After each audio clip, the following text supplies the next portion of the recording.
Welcome back, folks, to Review and Preview. My name is Tom Scavetta, and once again joined by returning guest, Amine Kassaoui. Amine, welcome back. How are you doing? Awesome wild card weekend. What caught your eye? What surprised you? How's it going? I'm doing well, Tom. Always a pleasure to talk to you about sports. Wow, when you talk about those games, it was as always. The NFL playoffs they never disappoint. All the home teams won, but one. Even though I thought going in, I thought the Texans were the underdog.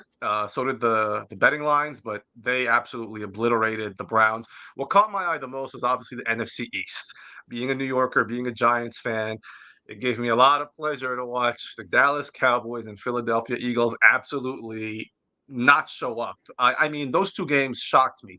The Cowboys won a little more because going in, the Eagles had been struggling, lost 5 of 6 entering the playoffs, I believe. So the wheels were coming off, but you still said, all right, they're playing the Bucks. The Bucks haven't, they were one game over 500. They're going to get it together. And they did not. They absolutely no-showed in that game. From the first ball to the last second of the game, the Buccaneers, for lack of a better word, the Buccaneers kicked their ass. That's what happened in that game. You look at the Cowboys game, the Cowboys steamroll into the playoffs. They're the favorite. They're playing a Packers team that just barely limped in, and they're leading in the blink of an eye, 26-0 in Dallas. An unbelievable performance by Jordan Love in his first playoff game. You talk about the shoes he has to fill, going way back. Bart Starr, Brett Favre, Aaron Rodgers, this lineage of amazing Packers quarterbacks. And I didn't think he was cut from that same cloth, honestly. But after that last weekend, I changed my mind. He is amazing, and that game that's going to launch him going forward in Green Bay. Dallas, what can you say about them? I saw today that McCarthy's going to be returning. I didn't expect that.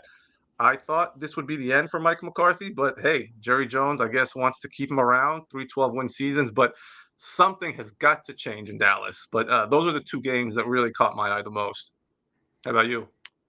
As a Giants fan, I love that McCarthy coming back because it's just mediocrity or above average at its finest. I know you were very high on Dak last week. I kept my opinion a little bit to myself there, but my opinion on Dak and McCarthy are a little bit different.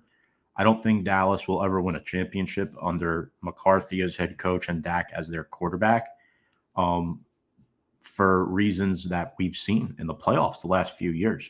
Dak looks like borderline regular season MVP, and then he becomes the Dak Prescott we've seen in previous years in the playoffs, just throwing interceptions, making bad reads. The pick six, I think it was to Nixon or whatnot. I mean, it was atrocious, and it was very pleasant to see as a Giants fan. Not only was this Dallas's first loss of the season at home, they are the first seven. They are the first 2 seed to lose to a 7 seed in the 14-team playoff format. Jordan Love has a healthy Aaron Jones back, a healthy Luke Musgrave at tight end. It really was impressive. And how about C.J. Stroud, man? 3 touchdown passes. He didn't have to throw the ball all that much. Stroud becomes the youngest quarterback to ever win a playoff game for the Houston Texans. I did not see this coming. Joe Flacco threw 2 pick sixes. The Browns, one of the best defenses in the league, had 0 sacks on C.J. Stroud. We saw the Goff Stafford Bowl where the Lions win their first playoff game in 32 years, of course. The Bills and the Steelers with that snow game, and the Bucks undressing the Eagles, and finally somebody stopping the tush push. I think the Bucks did it once in the regular season too, but I mean the first time seen on national television. So, I did want to ask you a question before we, or actually a couple before we move on, and these are in relation to this past weekend's games. As far as Stafford and Goff, we know this trade went down a couple years ago. This might be a silly question to ask 2 years later, but who do you think won the Stafford Goff trade?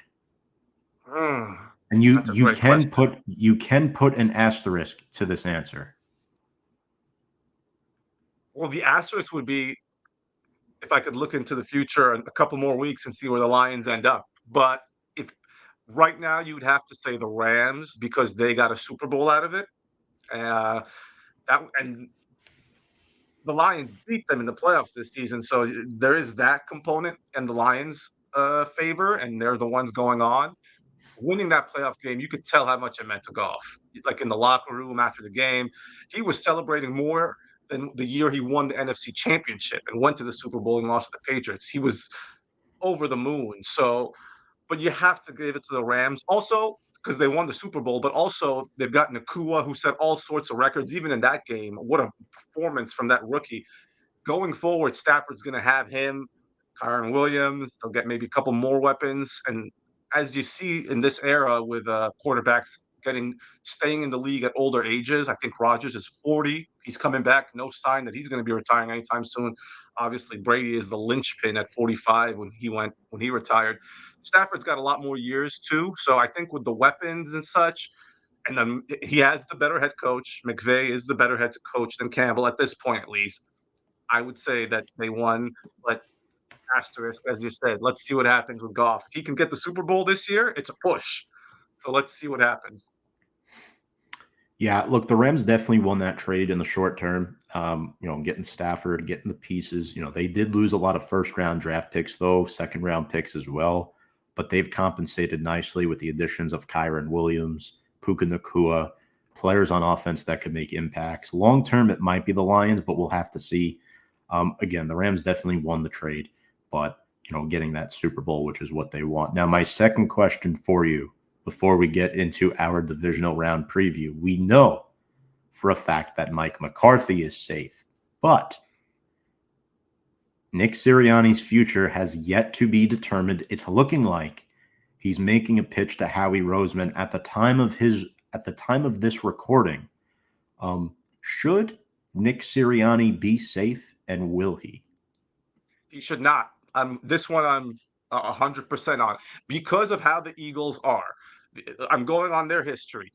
Doug Peterson wins a Super Bowl, the only Super Bowl that franchise had ever won. They've been around since the 30s.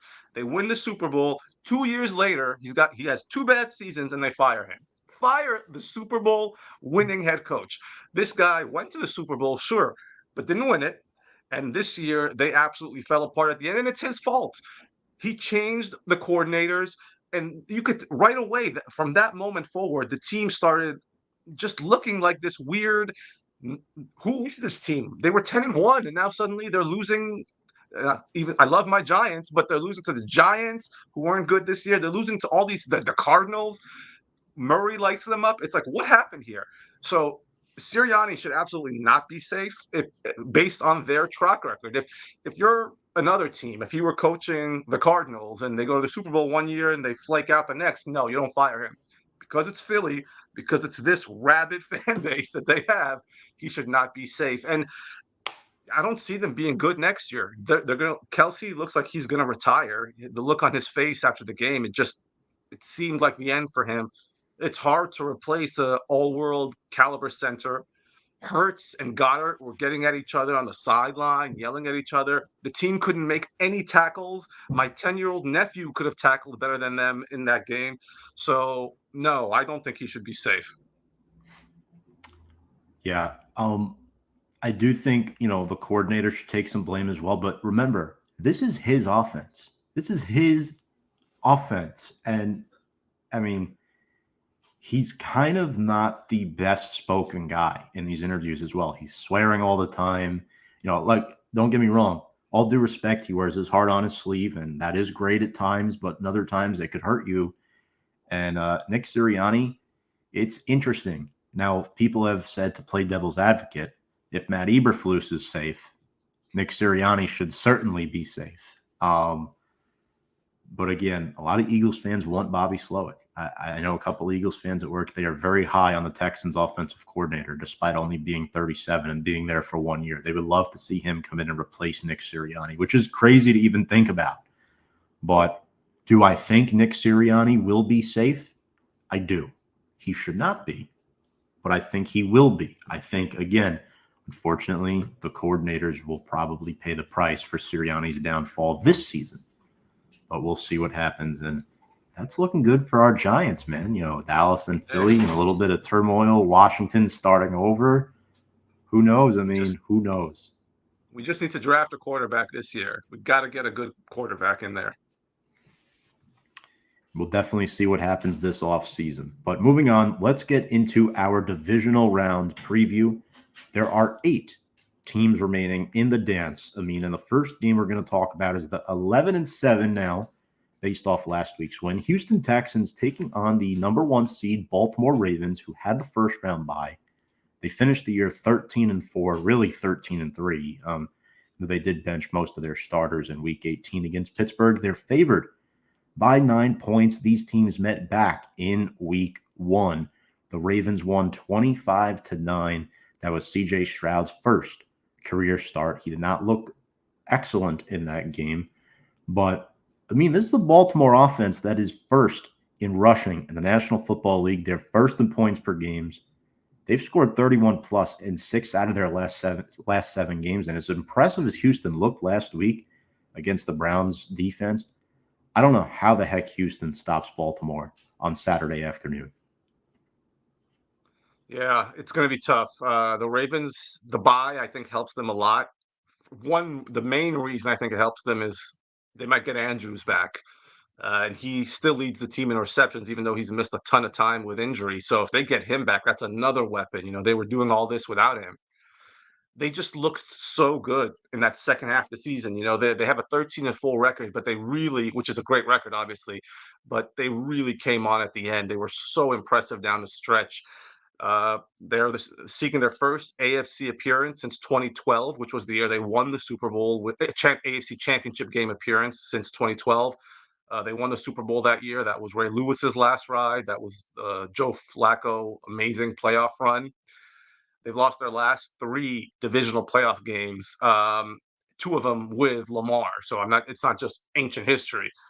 Uh, Lamar Jackson, 1-3 in the playoffs, has not advanced past the divisional round, and he's been bad in the playoffs. There's no way around it. A 41 total QBR, which is second worst in the playoffs since he's been in the league. In 4 games is enough of a stretch to see something. I think back to Peyton Manning in his early career. He struggled in the playoffs, then he turned it around. So Lamar could do it, and if he's going to do it, this is the game.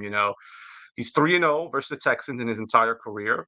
He's the MVP favorite this season. He set career highs in completion percentage, passing yards, and yards per attempt this season. So he's been the man. Whether you think he's the MVP or not is, you can debate, but I think he's gonna win it. Uh, the Texans, on the other hand, are hot. That playoff game was incredible. That performance. C.J. Stroud actually put up the 3rd highest passer rating in NFL playoff history, which is wild to think about because he's a rookie. The 4th we saw the day after was Jordan Love. So a crazy day for NFL quarterbacks. But in this one, you got the Texans who they beat the Browns, who were first in the league in total defense, right? Well, now they're playing the Ravens, who are first in the league in total scoring defense. Can they beat the team that allows the fewest yards and then the fewest points in back-to-back weeks? That is a tall task to ask of a rookie quarterback and of a very young team and a rookie head coach. If they do, CJ would become the first quarterback to win multiple playoff games as a rookie. CJ Stroud become the 6th rookie to start a conference championship game, and he would join some elite company, Flacco, Roethlisberger, Purdy last year, obviously, and we'll talk about him later. But when it comes down to it, I just can't see the Ravens not doing like laying an egg again, like a few years ago. Lamar, they had the first seed back in 2019, his first MVP season. They had the bye, and then they lose to the Titans at home in the first game. And the Titans were no juggernaut that season. I just think they're too good on both ends of the field. Like you mentioned, their offense is going to be hard to stop, but their defense, they have such terrific defense this season, finished leading the league. And as I mentioned, scoring defense, 16 points, but also first in takeaways, first in sacks. That's just an all around strong defense. That means they're good at every level. I definitely think the Texans will make a game of this. I don't see 9 points that the Ravens are favored by happening, but I can see this game. I see this game going the Ravens. I would say 20, 20-13. All right. Yeah, look, I mean, the Ravens are just really solid. I mean, Gus Edwards has really carried the load this year, 13 touchdowns. It'll be interesting to see him go up against those Houston front seven guys. Texans defense allowed just 3.3 yards per carry to backs this year, first in the NFL. I mean, linebackers like Christian Harris and Blake Cashman have really showed up. For Houston to have a shot in this game, they have to get pressure. Will Anderson Jr. and Jonathan Greenard have to get pressure on Lamar Jackson. Um, eh, but at the same time, if they don't get pressure, these corners will be tested. Outside of Derek Stingley, I don't know if I trust much else in the secondary at this time. Stingley allowed just one catch this week. You want to throw it in the other direction. Mark Andrews practiced in full today, which was very impressive to see. But even if he doesn't play, Isaiah Likely's fine. He's fine. And then you turn around to the defensive side of the ball, how stacked they are. Justin Matabuk had 13 sacks, second team All Pro. Roquan Smith, 158 tackles, first team All Pro. Patrick Queen, 133 stops, second team All Pro. And then second year safety Kyle Hamilton, who had 4 picks, first team All Pro. Denard Wilson's getting defensive coordinator interviews with teams like the Giants. I mean, that's how good he is. Geno Stone had 7 picks. Their secondary's elite. And Brandon Stevens has stepped up nicely too. And they even revitalized the career to an extent for Jadeveon Clowney. 9.5 sacks this year. They got veterans back there. Clowney, Van Noy have been phenomenal. I'm going Baltimore here, but I do think Houston will give them a fight. I think D'Amico Ryans will have his team ready. But all in all, Baltimore is just a better football team. They're at home. You know, eventually Lamar Jackson will get over that playoff spell that he's in. And yeah, so we're 1-for-1. As far as covering that 9-point spread, I'm not sure about that. I think 24-17 or 16 is a safer score for me personally. The Ravens also, if they do win, even though they've won 2 Super Bowls, they've never hosted an AFC Championship game. So that would be a first for them. They just got to take care of business here. I did not know that. Even in the year they beat us in 35, they were on the road for that one. No, they won the AFC Championship Really? at Tennessee that year. Yep. Yeah, moving on to Saturday night's matchup. The Green Bay Packers 10-8 at the San Francisco 49ers 12-5. Frisco favored by 9. You know, Brock Purdy at quarterback this year, first in the NFL in yards per completion. He's been phenomenal. Christian McCaffrey, a scoring machine, first team All Pro. Talk to me. Start with you here. What are your overall thoughts on the surface here? So the first thing I go to with this game are the coaches. Matt LaFleur versus Kyle Shanahan, and these two coaches have so much history. First of all, Shanahan is the offensive coordinator in Houston back in '06 to '08, and his quality control assistant on offense is LaFleur. Then he goes to Washington as the offensive coordinator, brings LaFleur. Then he goes to Atlanta, that MVP season that Matt Ryan. LaFleur and Shanahan were there. So they've been together from 3 different franchises, and now they're head coaches for the Packers and 49ers. They've played in the playoffs twice. Shanahan won both times. Can the mentee beat the mentor? Finally. You saw last week what kind of head coach Matt LaFleur is, because his game plan against the Cowboys was incredible. He is a genius offensively, but he's got to get over the hump with the guy who maybe taught him everything he knows. You mentioned Brock Purdy, 0 interceptions in his 3 starts last year in the playoffs, was 10-0 until he got injured in the NFC Championship game against Philly. This year, 12-5. Just a real impressive young quarterback, and he is backed up by a great defense and weapons everywhere. And Shanahan is just as good of an offensive wizard as LaFleur is. So it's going to be really interesting to see how the chess match between the coaches and how they try to outthink their opponent here. The 49ers, 220 rushing yards per game and 9 rushing touchdowns in their last 4 playoff games against the Packers. A lot of those were in recent years. And this year, the Packers, 28th in rushing yards per game allowed. They allow 128. So if that ground game gets chugging along early with McCaffrey, it's going to be a long, long day for Green Bay. As you mentioned, McCaffrey led the NFL in rushing, almost 1,500 yards. However, an NFL rushing leader has not reached the Super Bowl since 1998 with Terrell Davis of the Broncos. He was the MVP that year. They won the Super Bowl. But 1998, a lot of people watching this probably weren't even born. And so that's a quite a long time. Can he buck that trend?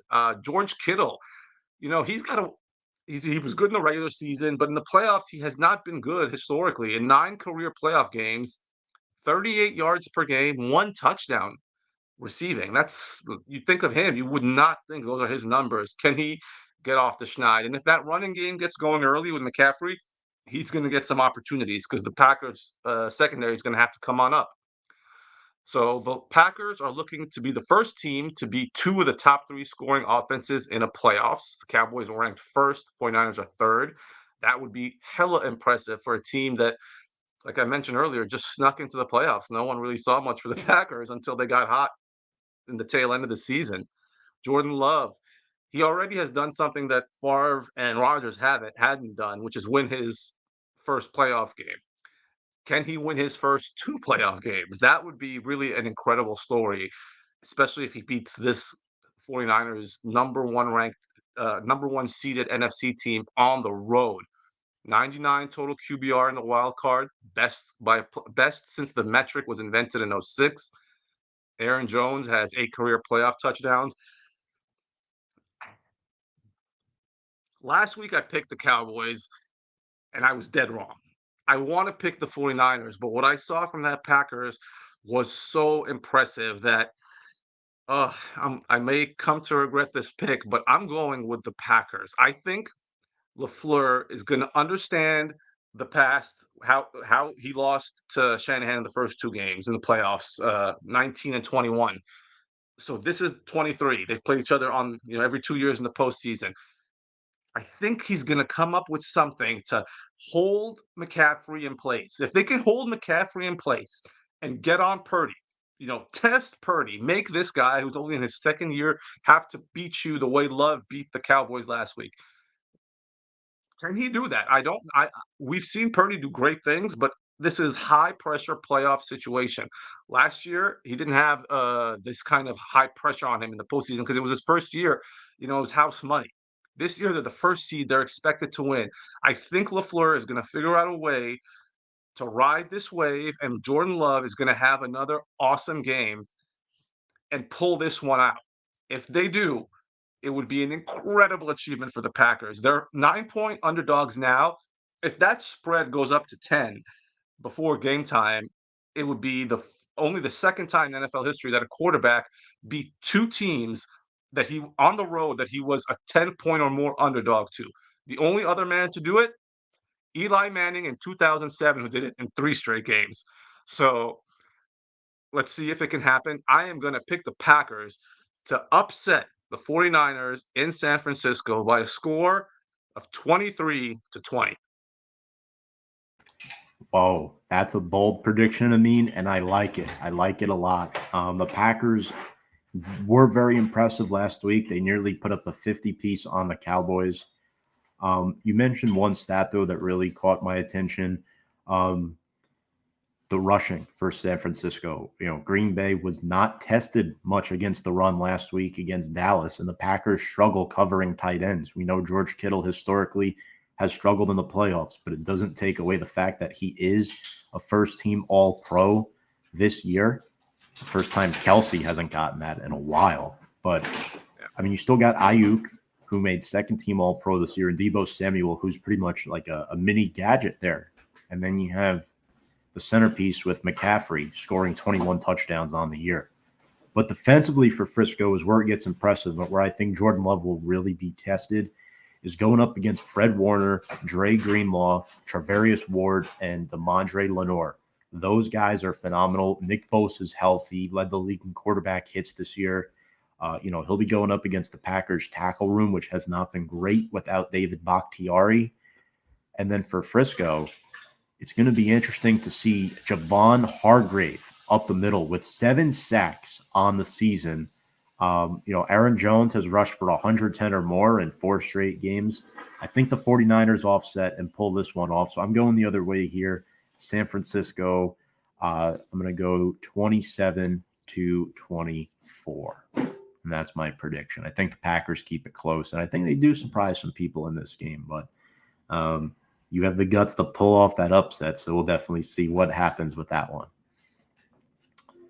By the way, we were both 3-3 last week, so hopefully we do better this week. Finish above 500 in our prediction.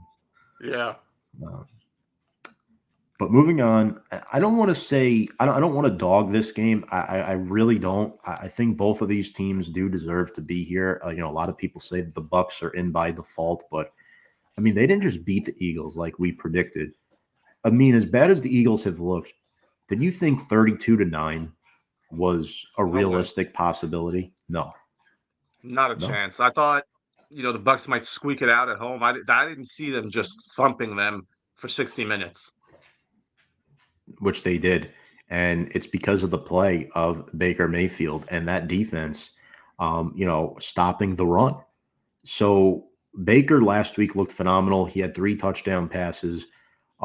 These teams did play back in week 6, and they also played back in 1997. In their only postseason matchup, the Bucs beat the Lions 20-10 in the 1997 wild card round. Back in week 6 this season, though, the Bucs only scored 6 points, and I think one trend that's going to work against Tampa. There's been games this year where they've been unable to score. Going up against that Lions defense will be a tall task. The Bucs were just 2 for 12 on third down in that game. And we saw the secondary struggle against Devontae Smith last week. He had 148 yards. They have to get pressure on Jared Goff. The Bucs have the 3rd highest blitz rate in the NFL. Well, Jared Goff has 6 picks against the blitz this year. That's 2nd most in the NFL. So, they have to focus on Amon-Ra St. Brown. But even then, if he's not there, the Lions still have Sam Laporta, who actually I thought looked pretty good this week considering his injury. And the Bucs have allowed over 1,000 yards to tight ends on the season. Not a friendly stat for a team left in the final 8 for sure. And then you have Josh Reynolds. Bucs are very good against running backs. My key matchup, Amine, is Luke Goedeke at right tackle going up against Aiden Hutchinson. Hutchinson was phenomenal last week. Luke Goedeke allowed 7 sacks this season at right tackle. So I'm intrigued to see if Hutchinson can get to the quarterback. And if Baker is under pressure, he typically has a negative game script. They have to find ways to get Rachaad White and Mike Evans involved. We know for the Lions' sake, Cam Sutton really struggled against Puka Nacua last week.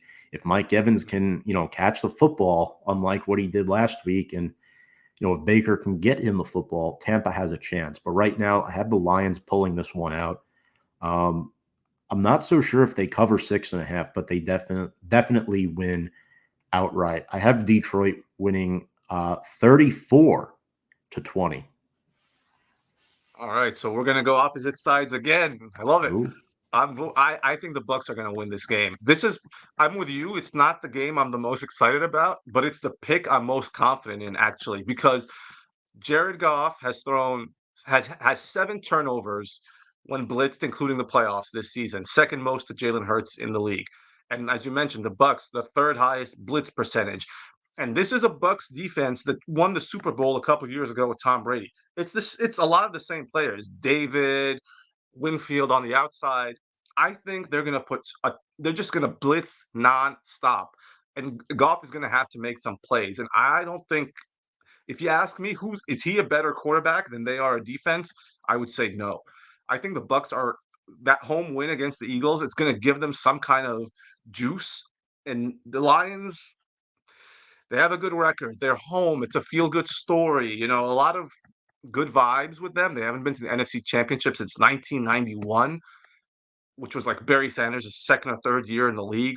But I don't see them getting there this year, which is crazy to me that I'm picking that the NFC Championship game is going to be Bucks at Packers, or would it be Packers at Bucks, or who was the higher seed? The Bucks. So Packers it's and crazy Bucs. to me to think that the Bucks would be hosting the NFC Championship game 10-8 or 11-8 if they win this one. But I just think they're too good for the Lions and the momentum. The Lions did beat the Rams, but it was a tight game. And the Buccaneers are outscoring their opponents by 39 points off turnovers this season. And I think they're going to get some. I think they're going to make Goff make mistakes. And he's a good quarterback. He's a solid quarterback, but he is not someone I trust in a big situation like this. I think getting the monkey off his back of beating the Rams was more of a, he's like, oh, that's over with. Now I can relax. I don't think it's going to give him juice to want to do more, so to speak. I think he's going to struggle in this one, and I think that's going to be the reason that the Bucks are going to win. The Lions are allowing uh, 88 rushing yards per game, which is the second lowest in the NFL, but they're also allowing 8 yards per pass attempt, including the playoffs, which is the second worst in the NFL. So they're good against the rush, bad against the pass. And I think Mayfield he's got some, that Oklahoma Mayfield vibes going right now. He's brash, he's arrogant, and they all say it. When he's like that, he plays his best. Mike Evans is nasty. Godwin is nasty. And I get that they played a absolutely ridiculously bad Eagles team last week, and they took advantage of that.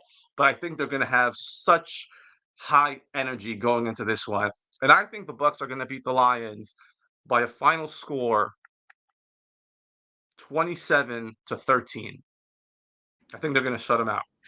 Wow, we just basically analyzed two different completely game scripts for this game. I have the Lions beating the Bucks by multiple possessions. Amin has it the other way around. And I'm going to be honest with you, Amin, the more you talked about it and really broke it down, the more you convinced me saying, hey, this might not go in Detroit's favor like everyone's anticipating. Like it is Baker Mayfield, yeah, but you're right. It's a lot of the same players. And, 3 years ago, it was Bucks, Packers, NFC title game. It was Rodgers and Brady. But imagine it's Jordan Love and Baker Mayfield. That would be incredible and terrible for ratings. But Oh I my would love it. God, yeah. I would love it. Actually, 3 of these teams left aren't great for TV purposes, Yeah. but I even throw Detroit in there. But yeah, you know what? I like this a lot. I do. I'm basing my game script off of what I've seen from Detroit this year, and honestly, they just blew out Philadelphia. Who says they can't beat Detroit by multiple possessions? Definitely an interesting game for sure. I know you and I will probably be communicating about that one as I won't be able to watch that one live. But moving on to our final game of Divisional Round Weekend. The 3-seed Chiefs go on the road. Patrick Mahomes is prepared to start his first career road playoff game against the Buffalo Bills, who are 12-6. They've won 6 straight. Favored by 3 points. This is a rematch of that classic 2021 playoff game in Kansas City and the 2020 AFC Championship game in Kansas City. So you see where I'm getting at here. Josh Allen 0-2 against Mahomes in the playoffs, but 3-1 against him in the regular season. These teams met a little over a month ago, week 14. Allen and Mahomes both didn't have the greatest games. Bills on a 6-game winning streak. Talk to me, Amin. Start with you on this one. Who do you got winning this? This is definitely the game of the weekend for me. Yeah, for sure. And that's why I think the NFL put it on. It's the last game, Sunday, the main event. You'll know all the other teams who are into the championship round. Wow, this is a tough game to pick because you look at these two teams, and there's so many different factors. The Chiefs have the better quarterback.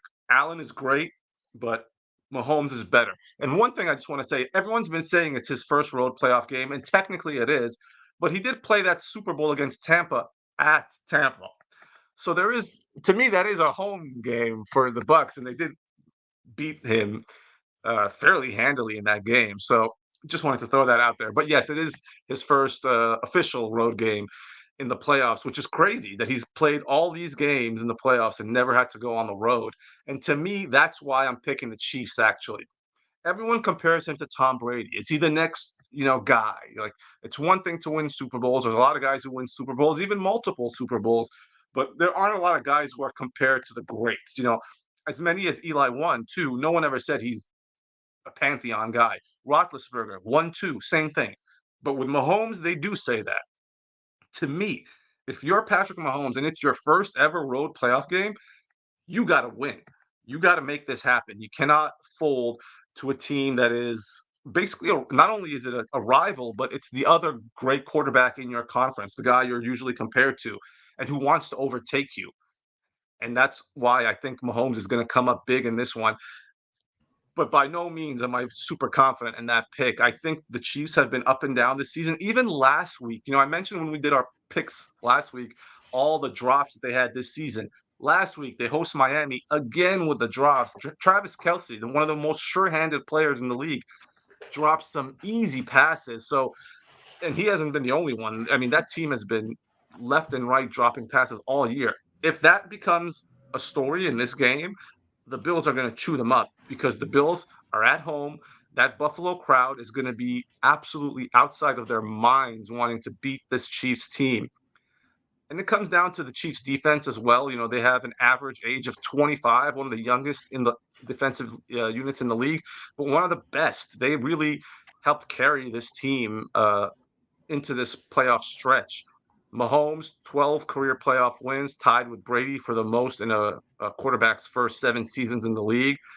He has never lost in the wild card round. He has never lost in the divisional round. He's only lost in the Super Bowl or the championship round. So it would be a first if Buffalo can get to him. It's just hard to see. It's hard for me to pick against the Chiefs, but the Bills are as hot as they've been all year. They're 7-1 in their last 8. They and scoring almost 30 points per game. And they've been just looking fierce. They've really turned it on at the right time. But I don't believe in them, and that's why I'm picking the Chiefs.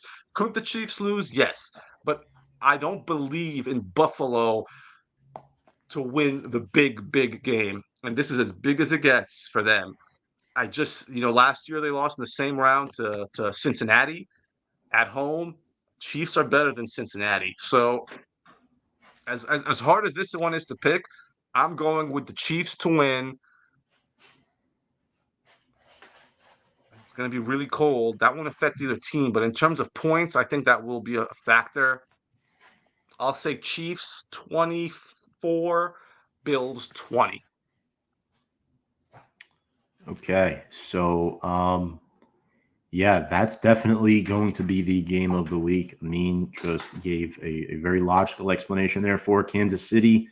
Um, the Bills' O-line this year allowed the fewest sacks in the National Football League. Good additions of Osiris Torrance in the draft, Connor McGovern at left guard. Deion Dawkins has really improved his play, but the Chiefs have the second most sacks. The matchup I'm actually looking out for this week is George Karlaftis against Spencer Brown. And this is a matchup that, why are you talking about this? Karlaftis had 10.5 sacks this year in his sophomore NFL campaign against Spencer Brown, who allowed 6 sacks this year, the most of any Bills offensive lineman. So if there is a weakness to exploit on that line, it is Spencer Brown and his slow foot movement on passing and third and long situations. Now, the Chiefs defense, look what they did to Tua and the Dolphins offense last week. I get it. Miami's not a cold weather team, but Tua threw for over 200 yards. That doesn't just happen. You have to have a successful game plan for that to happen. They held Tyreek Hill to, I think it was 62 receiving yards. They gave up the one big play to him for the touchdown, but that was it. And they held the Dolphins to 1 for 12 on third down. They only allow the Chiefs defense 17.3 points per game this year. I believe that's second best in the league. Gabe Davis did not play last week for Buffalo. There were times, last week where I thought to myself, Pittsburgh's in this game. Like, they're not going to go down without a fight. But for me, it's Buffalo's linebacking core that really concerns me. Terrell Bernard got lost last week. Brutal injury for him. McDermott says there's hope for Sunday. He is day-to-day. Balen Spector also left with a back injury, so that led Buffalo down to A.J. Klein and third-round rookie Dorian Williams, who actually played really, really well. And the Chiefs' O-line is good too, like Buffalo. I mentioned the Bills have allowed the fewest sacks in the NFL. Well, guess what? The Chiefs have allowed the second fewest sacks in the NFL. But the key for me in Week 14, Ed Oliver abused Joe Thuney. It was bad. And I just don't know, as good as Mahomes is, who outside of Rashee Rice is going to make a play? It has to be Travis Kelce. He had 3 drops last week, but who else can you trust out of this Chiefs receiving core to make a play for you? If the Bills really zero in on Rashee Rice, okay, Kelce will get his stuff over the middle of the field. But is that enough? Is that enough? I'm not so sure. I'm going Buffalo. I know I just pretty much talked Buffalo down a lot in that segment, but realistically speaking, if you take Mahomes off this roster, I think Buffalo wins easily. But Mahomes is the one fighting chance that the Chiefs have. I have the Bills winning in overtime, 31-28. Wow. I like it. That's I like my it. prediction. So one of us, or trying to think, we picked different for 3 games, which means one of us could go 0-4 this week. Absolutely. If Baltimore doesn't win. So we better hope Baltimore wins. That's for damn sure. Baltimore. Yeah. But Amine, this was great. Week. I mean, always great talking with you, man. Divisional weekend is the most exciting one to me because it's, championship weekend, there's only 2 games. Super exciting, but there's only 2. This is the weekend where it's 4 games. It's the elite of the elite. If you're an NFL or a football fan in general, this is one of the best times of the year. And I can't wait for this weekend. And I can't wait to talk to you next week. And hopefully I'm not 0-4 with some of my picks. Folks, this is makeup for 6 for 6 last week. We definitely planned this out for you. We really didn't. But Amine, you're awesome as always. Where can people find you and your work? Sure. So I am a sports content researcher at ESPN. But if you want to follow me on my Instagram, that's where I post all my interviews, clips, all that kind of stuff. It is at Amine, which is 1A, 3 M's, 4 I's. No, wait. Let me say that again. 2 M's, 3 I's, 4 N's, 1 E. If that makes sense. Next time I'll have it written down. There you go. Perfect. Hey. There you go. You can follow me on Instagram at Amine, spelled like that. Tom is a wizard coming through in the clutch. And that's where you can follow me. Appreciate you, Amine, as always. We'll have to have you back next week for the conference championship round. Definitely excited for that. Folks, if you like what you watch, make sure to check out Amine on Instagram there. That is at Amine, 2 M's, 3 I's, 4 N's, and 1 E. And if for some reason you like what you watched today and want to come back next week, make sure to check us out at Review and Preview on our social media platforms or our link tree with all the links attached at Review and Preview Sports. Amine, once again, thank you so much, folks. If you're watching, hope you enjoy the Divisional Round Weekend, and we will catch you all next week.